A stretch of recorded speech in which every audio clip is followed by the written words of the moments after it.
How did they begin to incorporate the Bible in a place where people could understand? They took songs from the pub. Yes, those drinking songs, because everybody knew the tune of them.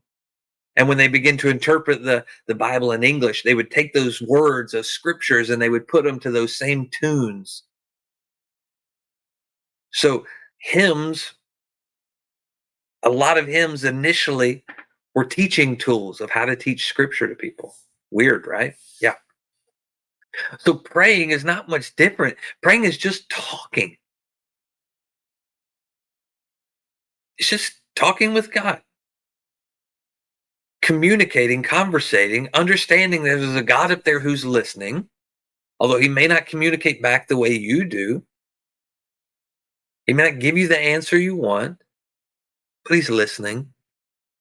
I love it when somebody says, I asked a question and I've had all this question of God, and then I got in a conversation with somebody, or I go to church here and the pastor's preaching exactly what I asked for, or somebody just shows up out of the blue and gives me, like, that's the moment they felt seen and heard.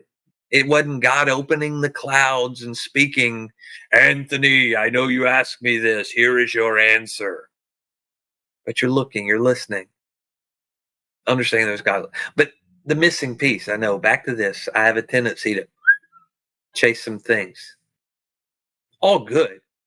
But I want to talk about the missing piece, because I think even in most churches today, the two things that are kind of required to be talked about to be considered a church is the word, is what that looks like, reading scripture, the Bible, what it says about God. The second thing is prayer. I mean, we encourage people to pray, although people don't, but we do think that the pastor should, because he's got to go get information for us. But I want to focus on the last piece really quickly. I know you've been here a little bit amount of time and we've gone down some paths, but I want to bring it back in, because I think what I'm going to talk about right here is important not only in the church, but important in your life. See, they went to the temple, they learned how to pray, but they broke bread together. I'm here today to tell you there's power at the table. There's power in community.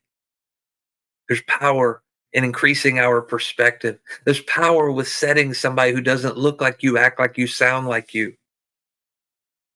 See, the churches don't do this well. We've gotten good at just having a singular voice, and that's all we listen to. And those singular voices can get scared and afraid because of what might be said by other people.